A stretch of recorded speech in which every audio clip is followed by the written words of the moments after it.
Thanks for joining us. I'm Drew Scott. A teen was involved in a crash in Suffolk that left 2 people dead. Police say a man was making a left onto William Street from Suffolk Avenue when he was hit by a teen driving the other way. It happened just before 11 last night in central Islip. The man making the left and his passenger died. Police have not released their identities. The 19-year-old man was not hurt. Happening today, former Long Island Congressman George Santos due back in court.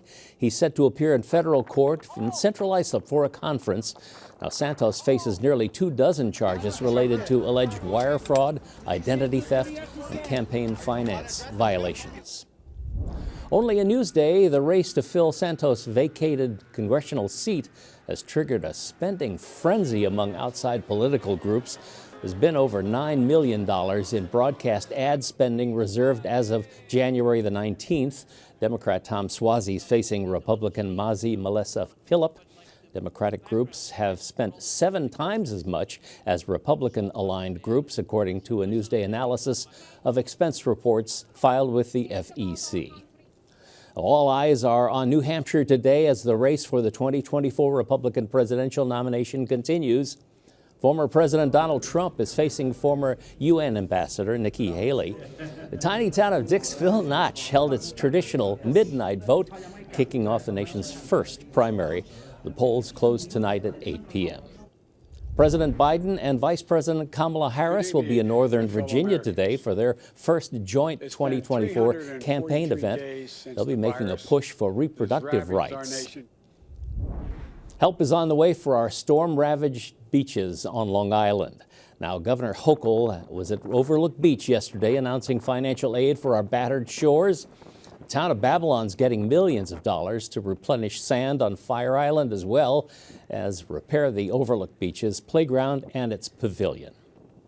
First in Newsday, a lawsuit to shut down a controversial homeless shelter in Bayshore. The town of Islip claims that the shelter run by United Veterans Beacon House violated local zoning and building laws. It's now calling on Suffolk County to close the shelter. Homeless advocates are hoping for an amicable solution. The challenge on Long Island is that people need somewhere to go, and there will be people that continue to face homelessness with nowhere to go, whether they're presenting on the street or they're seeking shelter. As of yesterday, the county shelter system was at 96% capacity. One of the island's best-known produce brands is closing its Calverton processing and distribution facility. 40 jobs will be affected by this spring when Satter Farms makes the move. It's blaming rising operating costs. The company says the closure will have little impact on the company's leafy green business.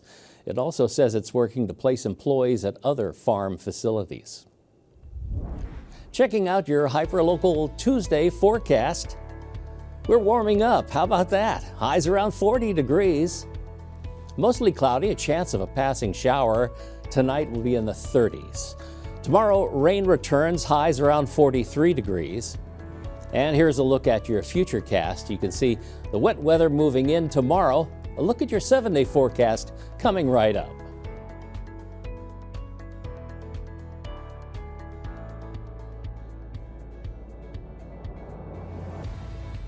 Long Island weather is brought to you by Home Tax Saver, PTRC Incorporated.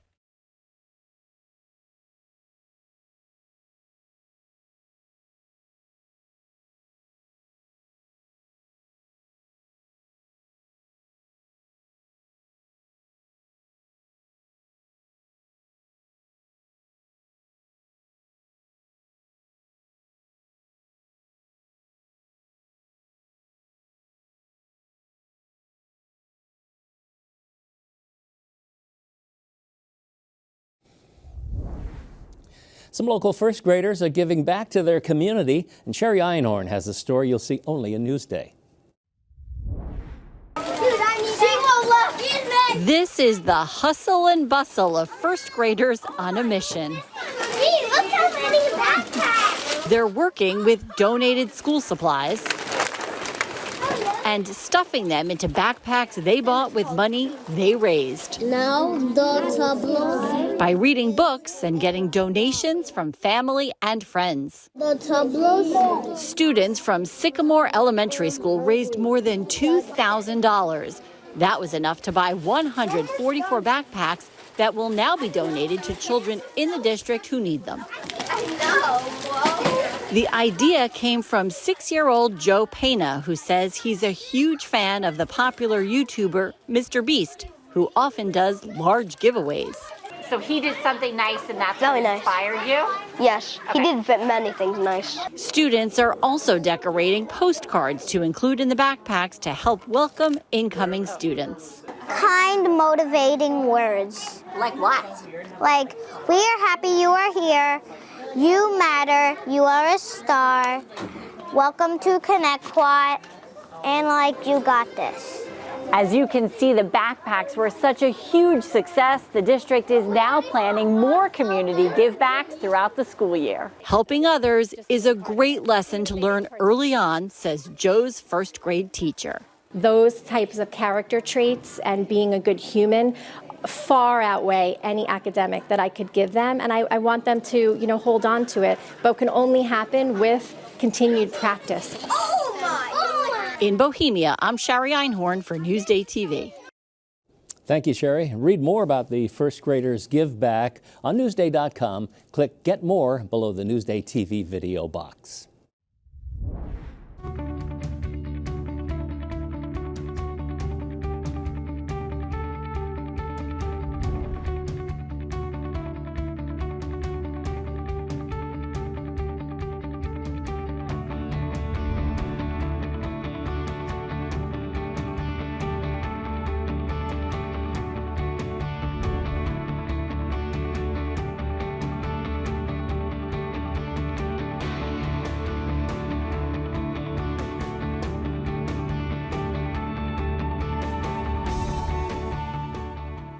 Now to the race to fill George Santos' vacated congressional seat. Tom Suozzi and Pilip have non-traditional campaign strategies. Macy Eglin has a story you'll see only in Newsday. The special election for Long Island's 3rd Congressional District is set for February 13th to fill George Santos' seat after he was expelled from Congress. Newsday's reporter Paul LaRocco is covering this race for us. We've got Democrat Tom Suozzi and Republican Pilip. Two pretty different campaign strategies here. What are you seeing? Yeah, it's almost like the traditional script has been flipped in a way in that Tom Suozzi has been around for 30 years in various offices in Nassau County. He's held this actual seat for 6 years. He gave it up to run for governor and Santos was elected. But he's almost acting like the challenger. He's kind of trying to take up as many invites as he can, as many forums, and trying to get his name out there to kind of counter the perceived strength of the Republican message. Whereas Pilip, she doesn't have the name recognition that Tom Suozzi does. She's been a county legislator for 2 years. Most people outside of her base in Great Neck don't know her, but she hasn't really, she's been out there, she's been campaigning, she's been going to events, but she hasn't been doing the kind of uncontrolled one-on-ones, the forums, the debates, the news conferences like Tom Suozzi has. So what are political experts saying about this kind of different approach that they're having? It has risks on both sides. They're saying that if you're a little-known candidate and you're not, out there as much, maybe you're running the risk of people not, feeling like they know you well enough before the election. On the other hand, there's also less chance of any kind of errors or gaffes or anything that you might be worried about if you're limiting your, approach more. And on Tom Suozzi's side, he is out there. People know him already. He's kind of made the comment, I've got 90% name recognition. I should be the one avoiding debates.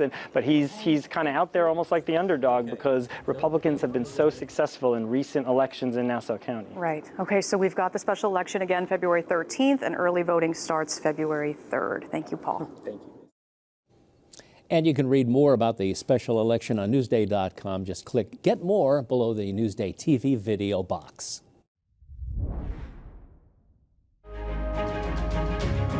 Information about communities is lost if you don't have local reporters, and if there's no one reporting, how do you know what's going on in your community? Newsday, covering Long Island like no one else can. I'm Drew Scott. Thanks for watching. We'll leave you with a look at your hyperlocal 7-day forecast.